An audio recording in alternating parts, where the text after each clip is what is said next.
making this woman, this black woman, be a part of this institution that is the family of Sarah, Amanda, and Spock. I thought it was brilliant. I thought it was genius. So last season was very serious. Mm-hmm. There was a lot going on. There was a lot of looking into what it means to be a human. This season, it kind of seems like it might be a little more lighthearted, maybe leaning into kind of the fun of it all. Well, last season was obviously about war. So given the urgency and pace of war, there's not a lot of time for jokes.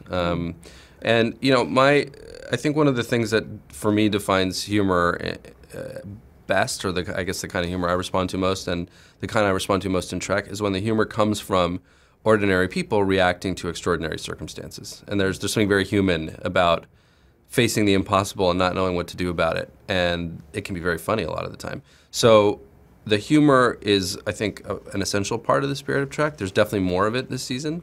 You know, last season, the bridge crew was also coming together, so they were still kind of getting to know each other. Now they're much more comfortable with each other.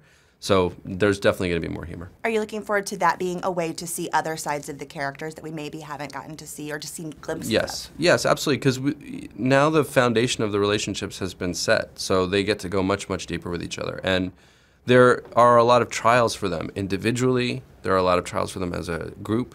There are a lot of trials for them in pairs, and it forces each relationship to get deeper. What informs Burnham the most is going from first officer to prisoner.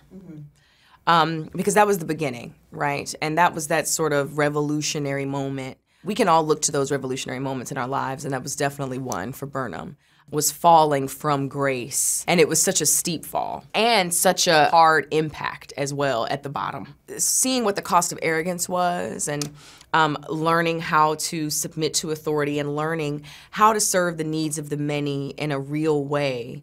And not think that just because you have a logic upbringing that you're always right. I think all of those things are still at play with Burnham, and these are lessons that needed to be learned, and they will continue.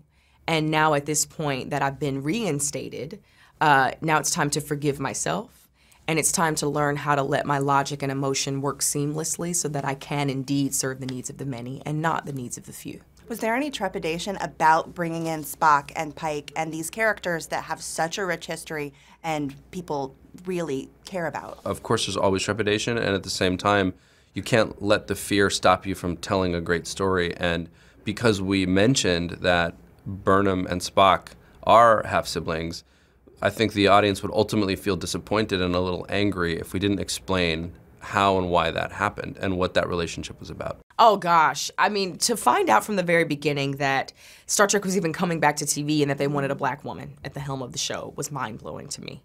And I thought, are they sure? Are they gonna stick to that? Or are they saying that now? But, you know, but I found that they were very adamant about it and they were sticking to it. And then to find out exactly what the situation was and that they were making this woman, this black woman, be a part of this institution that is the family of Sarah, Amanda, and Spock. I thought it was brilliant. I thought it was genius, and I was very, very grateful for it. It was one of the things I was most excited about. How has that kind of informed how you and Ethan kind of play off each other? Well, we're brother and sister, right? And that was that's on the page, that's the story, and that's what we created around. So, you know, Ethan is so awesome and such a brilliant actor, but also such a brilliant person because he brings everything that he has to it, every fiber of his being. He's put his whole soul into this. He knows how important it is. He knows what it means. He knows this is a monumental role and a monumental moment. And so he gives it all the weight that it deserves.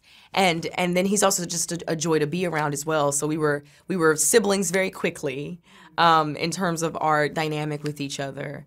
And, you know, we have all these memories that we share with each other as well. And that's always very lovely.